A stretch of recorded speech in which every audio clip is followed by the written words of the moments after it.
If you were a fan of Lost back in the mid-2000s or so, then you probably knew somebody that tried to get into the series midway through and was utterly confused. I thought this was a show about surviving a plane crash, they would say. Why is there time travel? What's up with the smoke monster? And did that guy just move a whole island with a steering wheel? What the hell's going on here?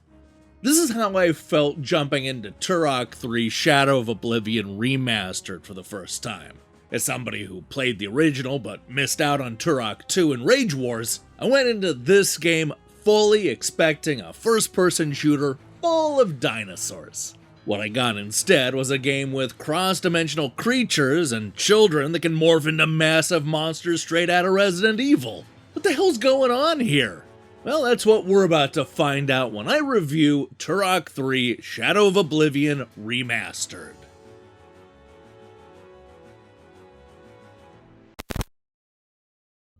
While I may not be the biggest Turok fan, I absolutely love the concept. The idea of a first-person dinosaur hunting game was intriguing enough to get me to go all in when the first installment clawed its way onto the Nintendo 64 in 1997.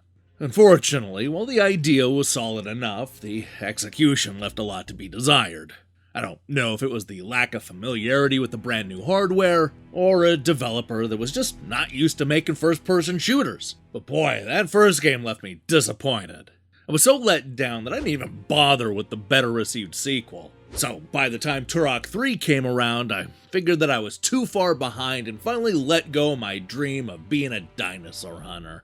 But, as they say, some dreams will never die. After hearing so many good things about Nightdive's job at remastering the first two games, I decided to give this series one more chance. And I'm glad I did, because even though I was thoroughly confused by some of the story beats, what I found was an action game that scratched an itch that I had completely forgotten that I even had. Thanks to the fine work done by Nightdive, I can finally say that I genuinely enjoyed a Turok game. You see, this is a game that surprised me on pretty much every level.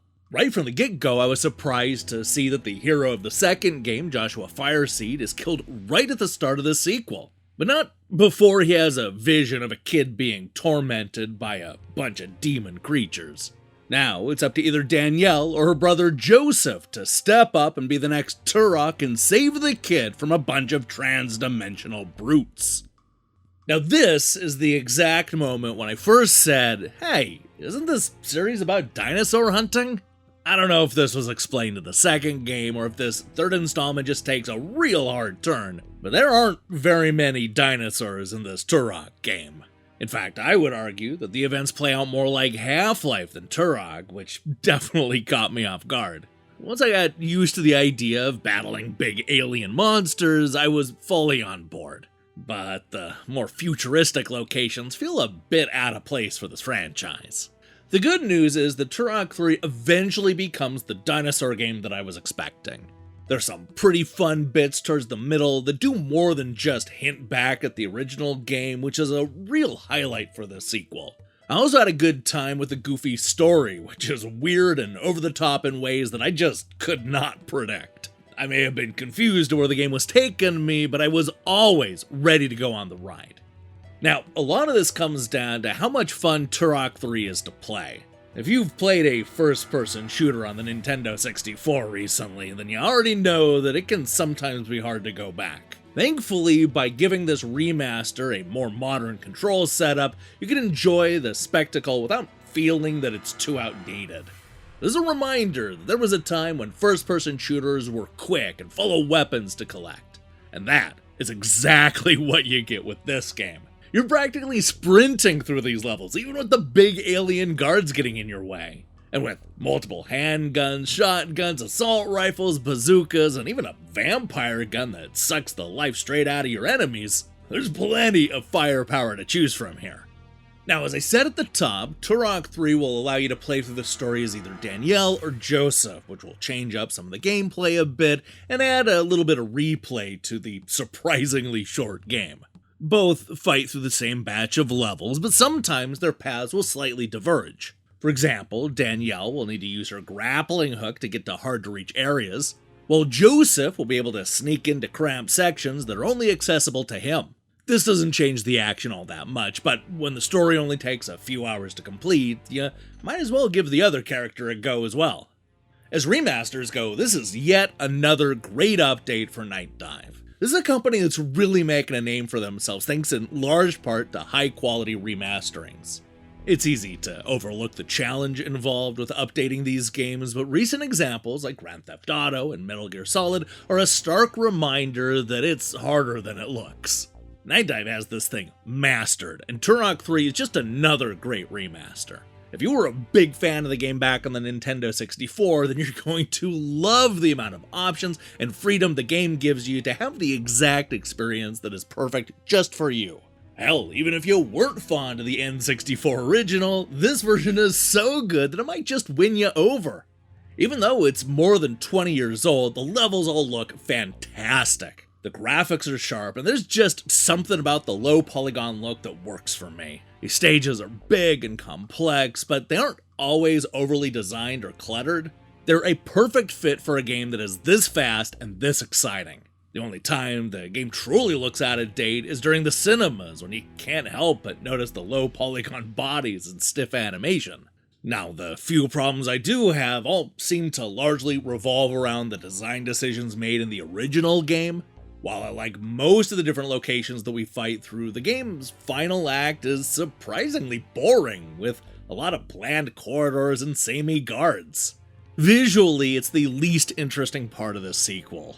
I also wish the game was more generous with the ammo drops. And even though I enjoyed the silly story, I gotta admit that I spent most of the game wishing there were more dinosaurs to shoot. I mean, these alien guards are cool and all, but with their guns, it just felt like I was playing every other first-person shooter. The promise of Turok was fighting dinosaurs, and there just isn't enough of that in this game.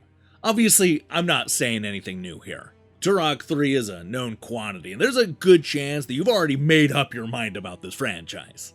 If you played the first two remastered re-releases, then you'll be happy to know that Nightdive has done an excellent job bringing this final chapter of the Turok trilogy into the modern age. Everybody else should probably start with one of the earlier titles, especially if you're looking for dinosaur action. Turok 3 Shadow of Oblivion Remastered is not what I expected, and maybe that's a good thing.